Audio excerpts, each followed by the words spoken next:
how Sudanese traditions came to our rescue. And when I talk about we, I'm talking about millions of Sudanese who live around the world. So, first, this is about me. This is Esraa. I'm just introducing myself. My name is Esraa Bani. And I am an advisor and also a consultant. I'm also a higher education professional and a researcher at heart.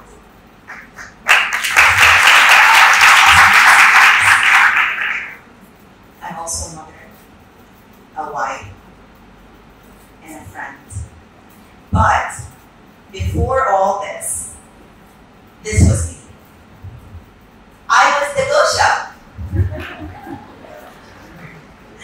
So the Gosha in our dialect, for those of you who are not very familiar, is roughly translated into someone who runs around barefooted Dagashi style, right? So I badadish. I used to badadish a lot. And one of the things that I would like to say is that as a young child, that was such an accurate nickname to have. I used to wait for our door to open just a little crack, and I would sprint out into the neighborhood. We used to live in Hayal Mahar in Bani, and I would be in the neighbor's house. And I remember when my mom would come to look for me, and we would be looking around asking, "Shuftu Esraa? Have you seen Esraa?" And every day, it was a different neighbor that would tell her that Esraa was there. So these were my childhood memories in Sudan. And I would say really early childhood memories. But these days, whenever I remember them, they were warm and welcoming and gentle. And those were my memories of that period of time. So, my last memory of Sudan before I left. We left Sudan in 1988. And I remember it was about dawn time, and my mom woke me up and she put two of my most favorite dolls. One of them I called Susu, and the other one I called her a Sudania. So my mom told me, which one of these would you like to take? And half awake, half asleep, I said I wanted to take both of them. But she was adamant, and I decided to take the Sudania with me to America. So before the sun was up, I was on a plane.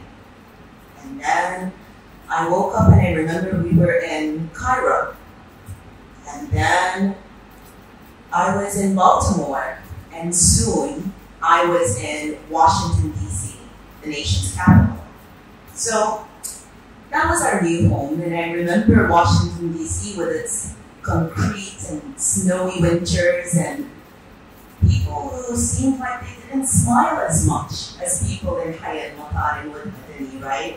It was, when I think about these days and I think about it being an adjustment, I think that's an understatement. It was like a whole new universe for the Gosha. Very new universe. And it was a struggle, actually, to try to fit in. But I need to remember that my family made the best of it.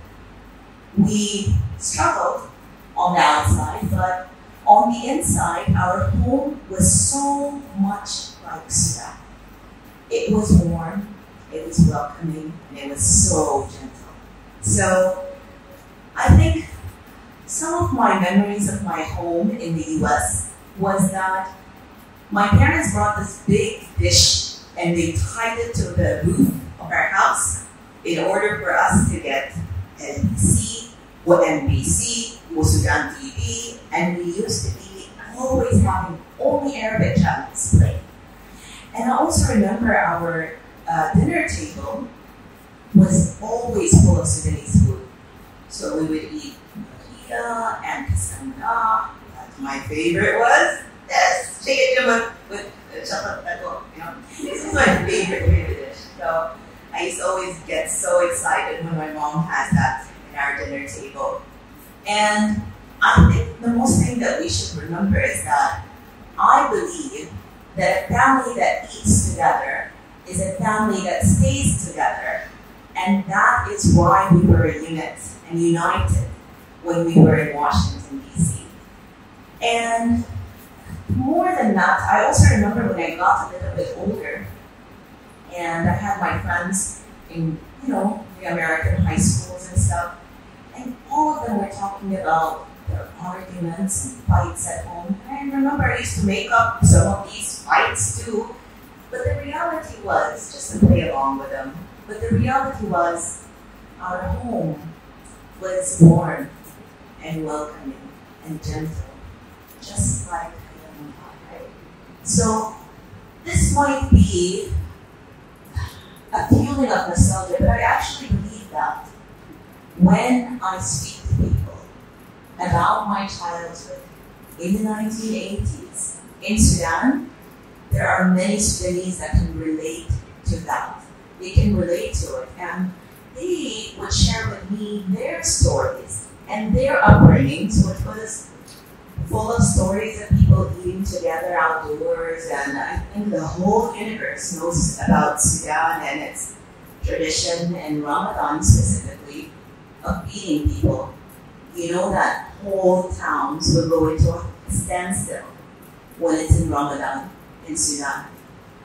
And for the past 3 decades, it is not news to any of you that Azza, another name for Sudan, has been in a rough place, right? And Sudanese are really not new to adversities, and they can defy obstacles mostly up until recently, I would say, with 2 things. The first one, oh my God, do you suddenly just hear me? The first one, oh my God, is through a smile, right?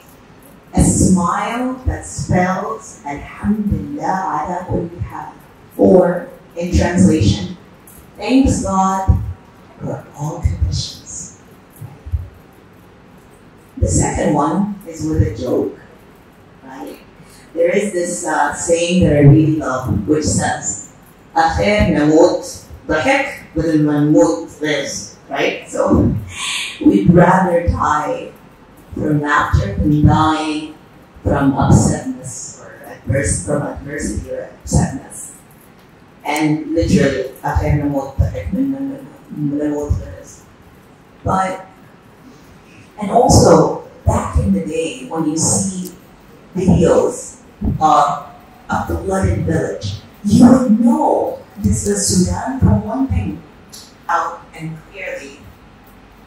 This is us, and here we stand. TEDxAhfadUniversity. This is who we are. You know that, right?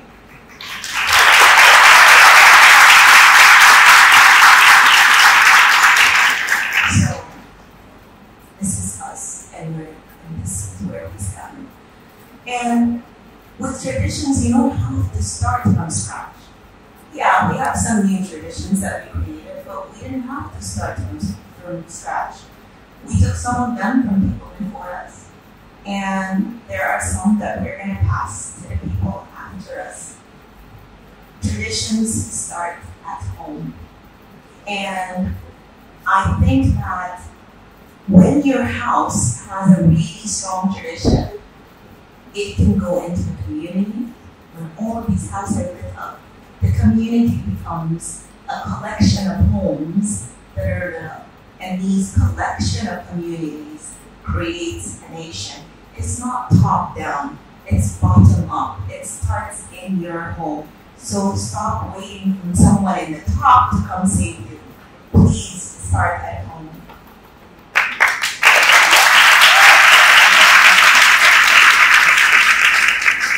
So if there's one thing that we want to end this with, it's to talk about let us intentionally try to bring back this joy and this sense of resilience and that smile, that Sudanese smile back again.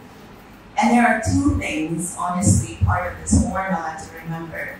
If you have strong roots in your values or your akhlaq, and you have a set of traditions, right, that yes, they're going to change from house to house, no one is going to be able to take away your culture.